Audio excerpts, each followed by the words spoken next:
Look, it's official. No clickbait, no tricking you and going, gotcha, or but, nothing like that. It is official and it's sad. We are going to experience the largest new RV market crash in RV industry history. It will be bigger than the 2008-2009 Great Recession, and that's not an exaggeration. No type of RV, like travel trailers, motorhomes, toy haulers, fifth wheels, none of those are immune. And every company, from Forest River to Brinkley to Grand Design to Winnebago, no company will not be affected. And they'll be affected in a big way, by the way. And you know what's a little ironic? Not funny, because it's not funny at all. But you know what's ironic? It was all preventable.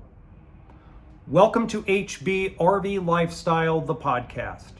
I'm the host, John Levingston, aka the Honey Badger, here to give it to you straight and transparent about the RV business, as well as some other things. Now, before I launch, a lot of you asked me in the last episode, who in the heck are you and how can you speak on all this? I've had my boots on the ground in the RV industry for almost 17 years now. Actually, technically it will be 17 years next month. I've seen and done almost every job you can think of at a dealership. I saw what it was like to try to sell RVs in 2009, 2010 when banks weren't lending. We'll talk about that more a little bit later. And I've seen the really good times. I've seen what a normal market looks like, and I've seen what a boom looks like, and I've seen what a crash looks like. So yeah, I can speak on it. Now, I want to give a big shout out to the corporate RV dealerships, starting with Campers Inn. If you did not see my last episode, I will link that video in the description box so you can watch it later. Big shout out to Campers Inn for publicly calling out the manufacturers for overbuilding and doing it in a way that was reasonable, a little politically correct, but at the same time had a punch to it, unlike other corporate dealerships. Now, the rest of them followed a suit that was interesting because all the corporate dealerships have told the manufacturers, and I'll use my expression using a finger, so if there's children around, there is going to be a finger used right now. They all gave the manufacturers this for the rest of the summer. Do not send us anything. Do not build anything. We do not want product. I don't want Brinkley's. I don't want Alliances. I don't want Rockwoods. I don't want Cedar Creeks. I don't want Keystone Cougars. I don't want Winnebago Motorhomes. Nothing. Do not ship me anything for the next 60 to 90 days. I don't care if you go out of business. We're trying to sell and liquidate inventory. If you bought anything new in 2026, and possibly, very possibly at the end of 2025, the dealership lost money to sell it to you. They didn't sell it to you at a loss. I want to make that clear. But they lost money selling it to you. What that means is the small profit they may have made in that purchase got spent in expenses like employees, parts, labor, electricity, water, insurance. Pretty much, if you listen to a lot of the guys that speak on the liquidation of new RVs during selling season, they're basically telling you if we don't sell them, we're going to go out of business because the banks keeps charging us interest and that check. It's cheaper to write a check to lose money on the deal to employees than it is to write a check to the bank. Now, I will link also an incredible article I recommend every one of you read that was well written that gives you a more middle ground approach like I do about the state of the RV industry, that wasn't written by biased technicians, wasn't done by the Liz Amazings of the world, wasn't done by the corporate RV dealerships of the world, wasn't done by the overly positive or overly negative. It was really well done, and I think I should read it. Now, the lever that these corporate dealerships pulled pretty much started a cataclysm of a crash. Now, I've been talking about this for 3 years. I've been called a blowhard, a lunatic, crazy. I've been called excuse my language, okay? I know there's probably little ones around, but I've been called every fucking name in the book for 3.5 years by corporate dealership YouTubers, by people who want to be a manufacturer executive saying $150,000 car. I have been called every name in the book and called crazy. And yet everything I have said for the last 3.5 years has come true and is now culminated into this big crash. Now here's the problem. The problem is when you guys hear the big crash is coming, you're going to assume prices are going to crash. They're not going to crash. Not like you think. Yes, if you take common sense economics, you would think if there's a crash, prices go down. That's not always true. Because if that was true, then the car market pricing would crash, and it hasn't. So if you go look, now are prices cheaper than they were at the peak of COVID when people were marking them up 25 grand over MSRP on a Denali truck? Yes, they are down significantly since the peak of COVID-19 lockdowns. But if you actually take a deeper look into every car manufacturer that's still in business, and I'm not talking about from a YouTuber or a Facebooker or a TikToker. If you actually go and do your own research and look at manufacturer MSRP, manufacturer suggested retail price, they are going up. So we're in a down market with cars, a down market with SUVs and trucks. Why are prices going up? Simple answer. They've shrunk their inventory down, laid off a bunch of people, found cheaper suppliers, cut their overhead down, raised their price, and now they're still making money.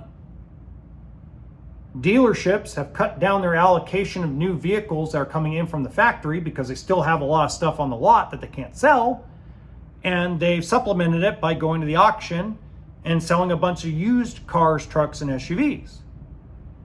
That's how car dealerships like AutoNation have been making money. They're not making money on new cars. They're making money on used cars. But yet the car manufacturers are not nearly selling as much, but yet their prices keep going up. They're not going down.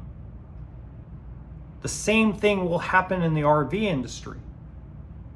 So what's the difference? Why in 2008, 2009 were prices so heavily discounted?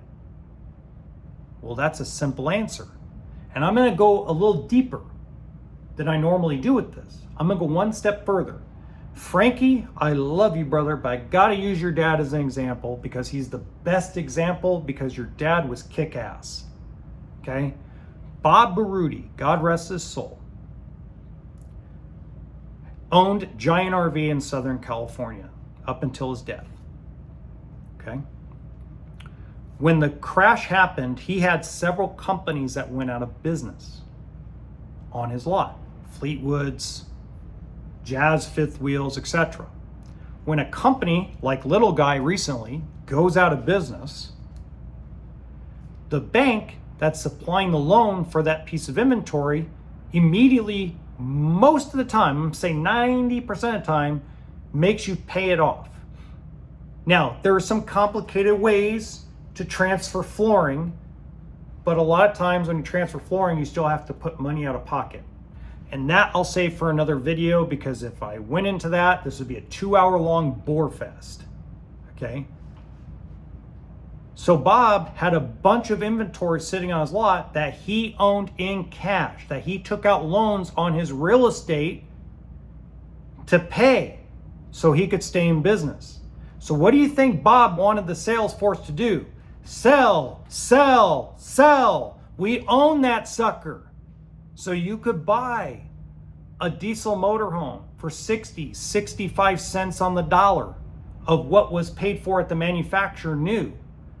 Now the downside is you got no warranty, so you're basically buying a used new diesel pusher or a motorhome.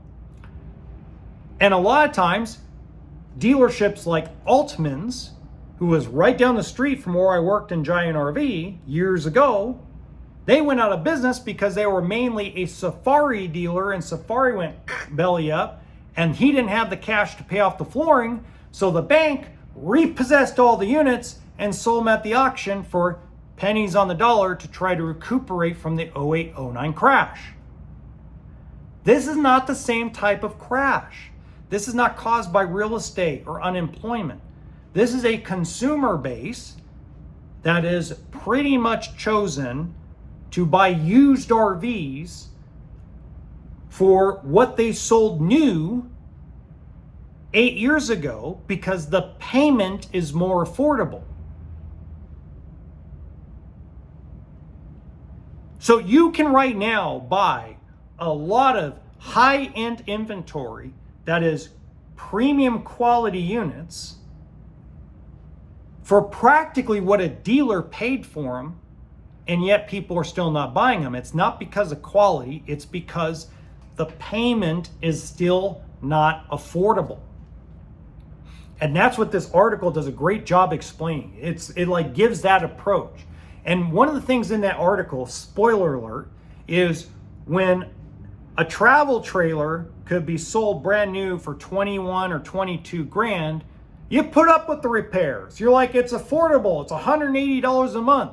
If I got to dump $400 or $500 in repairs to it, okay.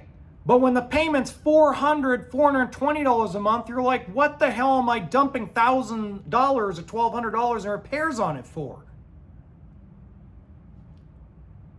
See, that's why I always say Liz Amazing needs to stick around, because I'm telling you, that's a part of the problem.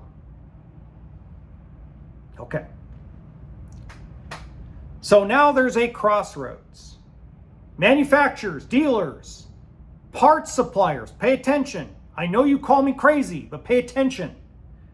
You're now at a crossroads that only has two paths. There's not a third, and you can't go backward.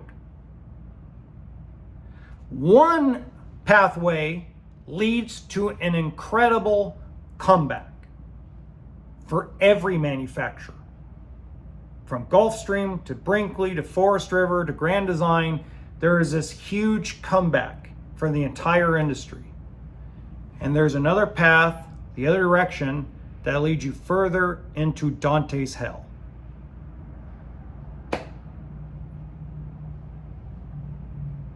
The one that takes you down that path is the same path you keep taking, which is the old dinosaur way of thinking.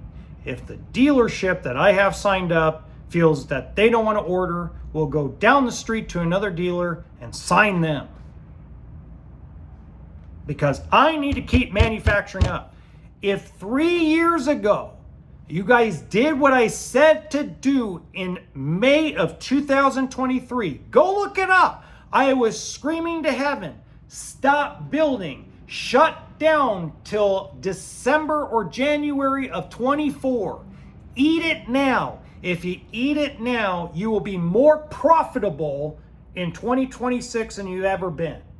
You got to pay the price now so you can pay any price in the future. And you guys decided, no, we're going to go pressure dealers. We're going to go do the wrong thing, and we're going to look for better dealer partners, and now you've run out of people to go to. Now you're forced. In the middle of a season when everybody and their mama is losing money. But in 2023, there was an opportunity because the market was still decent. It wasn't great. Interest rates were high, but it was still decent enough that all the dealers could have sold out all the inventory. You could have skipped your model 2000 or early model 2024, introduced model 2024 in January or February of 2024, had a short run of them, and then went back to normal. And then today we would not have the shipping problems, we would not have the warranty problems, and we wouldn't have the issues we have today. But you decided, and you're not the only ones to blame. The dealers are to blame too, because the dealers should have given you the double middle finger as a group and said, we're not taking any inventory. Now, I'm glad they're doing it now.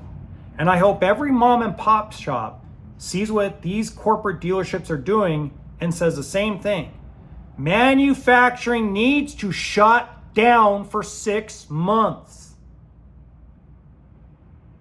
It will cause the parts vendors to renegotiate their price, which will help make things more affordable to build, which keeps the profit margin the same, but cheapens the product. Yes, it will screw over a lot of people that own an RV now because the valuation of their used RV is going to suck.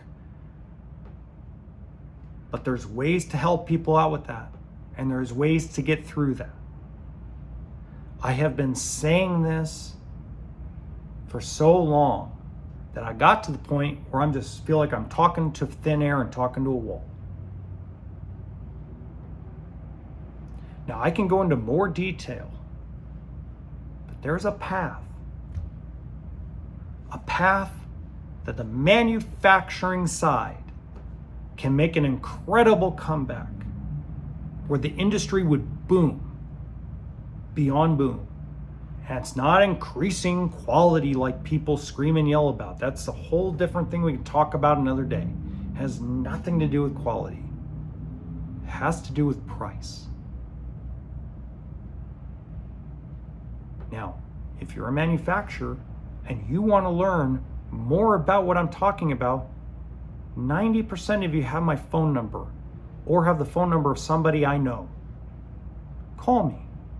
I'm more than happy to have a private conversation. Quiet. Nobody would know who it is. And I will tell you exactly what you need to do. Because I've been saying it for 3 years. If you don't want to listen to me now, then I guess people will just buy used RVs for the rest of the decade. And a lot of you can go retire on an island if you're rich and watch all the workers that have been loyal to the industry basically have no job, and Indiana will no longer exist as an RV manufacturing hub. Because that's what it's getting to. That's where the 7 levels of Dante's hell is heading. Or is it 9? Can't remember if it's 7 or 9. That's where you're heading. And you can't blame the guys that started Brinkley because they aren't the reason. Brinkley is a part of the problem, but they're not the reason. Not at all. So all of you haters out there that want to hate on the Finnick boys because they started Grand Design and sold it. They're part of the Keystone thing for 5 years and sold it. Just because they start a company and sell after 5 years for maximum money and you're jealous about it, they're not the reason. They are a part of the problem, but they're not the reason. The reason is up here. We still have prehistoric thinking about what needs to happen with the RV industry, where it needs to go and how it needs to be. Until next time, remember that RV always stands for toolkit and sense of humor.